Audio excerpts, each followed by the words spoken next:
결국은 조상들이 잘못하고 죄를 지은 것, 그 업을 대물림을 하고 태어난 것이 바로 이 1381의 인동살이다, 이렇게 이야기를 하겠습니다. 안녕하십니까. 이번 시간에는 이 인동살, 그 많은 살 중에 이 인동살이라는 것은 무엇인가에 관해서 여러분들에게 말씀을 드리겠습니다.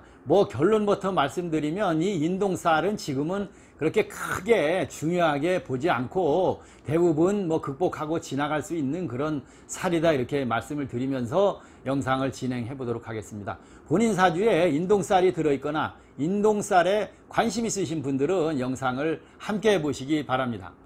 자, 이 인동살이라는 것은 바로 태어난 생일 음력으로 1, 3, 8 요 일에 태어나신 분들이 이 인동살에 들게 되겠습니다. 즉 1일, 11일, 21일, 31일, 그 다음에 3일, 13일, 23일 요렇게, 그 다음에 8일, 18일, 28일, 요것이 바로 인동살에 들었다, 이렇게 이야기를 합니다. 인동살이라는 것은 뭐겠습니까? 이 겨우살이, 겨울에 이 눈 속에서 이렇게 감고 올라가는 그런 그 식물이죠. 그래서 인동초와 같은 삶을 산다, 이렇게 이 주변에서 이야기를 할 수도 있는 것이죠. 인동살이라는 것은 결국은 조상이 지은 그 업을 당대가 가지고 태어난다, 이렇게 이야기를 하는 것이죠. 그래서 배신 이런 것들이 많이 발생하고 풍파와 고난, 굴곡이 많이 발생한다. 직업 변동도 잦게 되고 결혼 생활도 좀 어려움이 많이 발생하고 금전적인 고통들이 따라다닌다, 이렇게 이야기를 합니다. 부부가 다 인동살에 들었을 경우도 있겠죠. 그런 경우에는 자녀들로 인해서 어려움이, 곤란이 따를 수도 있다, 이렇게 이야기를 하죠.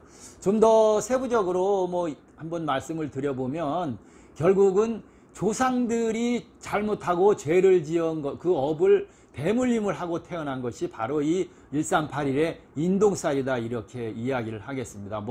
살생을 많이 했다거나 남을 많이 괴롭혔다거나 그런 그 조상을 가지고 있을 경우에 이런 살을 가지고 그날에 태어난다, 이렇게 이야기를 하는 것이죠.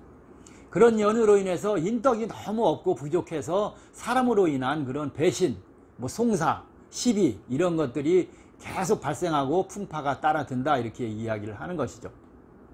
또 재물로 인해서 피해가 많이 발생해서 대여 같은 거 돈 빌려주거나 보증 쓰거나 투자해서 손실이 많이 발생하거나 이런 것들로 인한 피해가 발생하고, 또 좋은 배우자를 만나기가 쉽지 않고 결혼 생활을 해도 고난이 많이 따라간다, 이렇게 이야기를 하게 되는 것입니다. 또 자연재해 같은 것들이 발생할 때는 의외로 횡액이 발생할 수도 있고 사고를 당할 수도 있다, 이렇게도 이 인동살을 풀이를 하는 것이죠.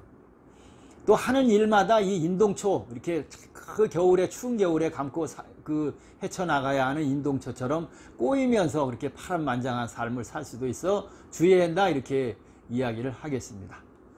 거기에 충살이 같이 끼어 있으면 또 더 강하게 이 인동살이 작용한다, 이렇게 이야기도 하고, 가정 내에서 3명 이상이 다 인동살이 끼면은 이 가정이 화합하기가 아주 굉장히 어렵다, 이렇게 이야기를 하고, 아까도 말씀드렸습니다마는 부부가 동시에 다 인동살일 경우에는 자녀한테서 반드시 어떤 어려움이 발생한다. 그래서 건강하지 못한 그런 자녀들로 인해서 어려움을 갖거나 신체적인 그런 문제도 발생할 수 있는 것이 이 부부 동시에 인동살이 있을 때는 이래서 주의를 해야 한다, 이렇게 말씀을 드리겠습니다.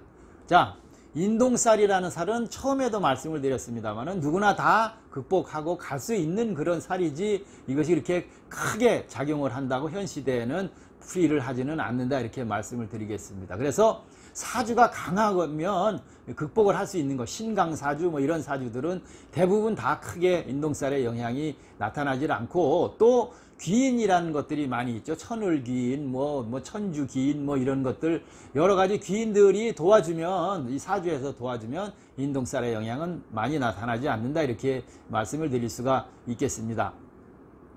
그리고 인동살이 들어서 이 부부의 연을 맺으시는 분들은 이 9일, 10일, 19, 20, 29 이렇게 0과 9일에 태어나신 분들과 연을 맺으면 인동살의 그 살을 피할 수 있다, 이렇게 이야기를 합니다. 자녀를 낳아도 이런 분, 인동살이 있는 분들은 0년생과 9년생에 자녀를 낳는 것이 좋다, 이렇게 말씀을 드릴 수가 있겠습니다. 자, 이 인동살을 뭐 어떻게 푸는 방법이 없겠습니까? 이런 식으로 이야기하는데, 결론적으로 말씀드리면 풀지 않아도 되고 방법도 없다, 이렇게 말씀을 드리겠습니다. 또 어떻게 보면 무당들이 돈 벌어 먹으려고 만들어 놓은 살이 바로 이 인동살이 아니냐, 이렇게도 볼 수 있겠죠. 그래서 뭐 부적을 해라, 뭐 굿을 해라, 돈 많이 들여서 내가 인동살 풀어주겠다, 이런 것들은 큰 의미는 없다, 이렇게 말씀을 드리겠습니다. 인동살을 푸는 방법은 결국은 자신이 이해를 하고 기도 많이 하고 그렇게 사는 방법이 인동살을 푸는 방법이다, 이렇게 볼 수가 있겠습니다. 그래서 뭘 하든 정성 들여서 뭘 하고 남들에게 베풀며 살고, 조상이 물려준 그 업을 그대로 물려받아서 남들 괴롭히고 뭐 그런 일들 하지 말고, 살생 같은 거 많이 하지 말고 좋은 일 많이 하면서 살면 인동살은 자연히 소멸되면서 살아갈 수 있다, 이렇게 말씀을 드리고, 이 현 시대에서는 이 인동살을 그렇게 크게 중요하게 보지 않는다. 그래서 좋은 살들이 많이 들어있고 또 뭐 관상도 있고 손금도 있고 기본적인 사주들도 다 있으니까 사주를 다 풀어서 인동살의 여부도 살펴봐야 하는 것이지, 딱 이 살 하나만 가지고 이렇다, 인동살은 이렇게 힘들게 어렵게 산다, 뭐 그렇게만 이 풀이를 해서는 안 된다, 이렇게 말씀을 드릴 수가 있겠습니다. 사주 전체의 조화나 이런 것들을 다 살펴보셔야 한다고 보고, 최근에는 현 시대에는 이 인동살을 그렇게 크게 풀이를 하지는 않으니까, 혹시 뭐 무속인들이나 이런 분들이 너무 인동살 타령을 하면서 인동살로 인해서 무엇을 해야 한다, 뭐 풀어야 한다, 삶이 고난하고 어떻다, 이런 것들은 크게 신경을 안 쓰셔도 된다.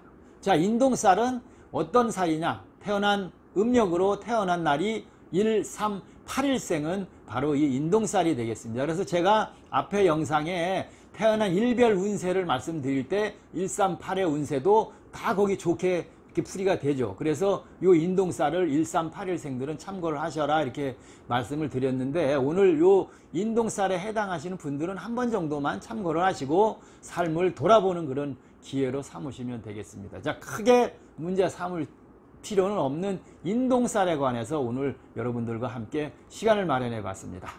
고맙습니다.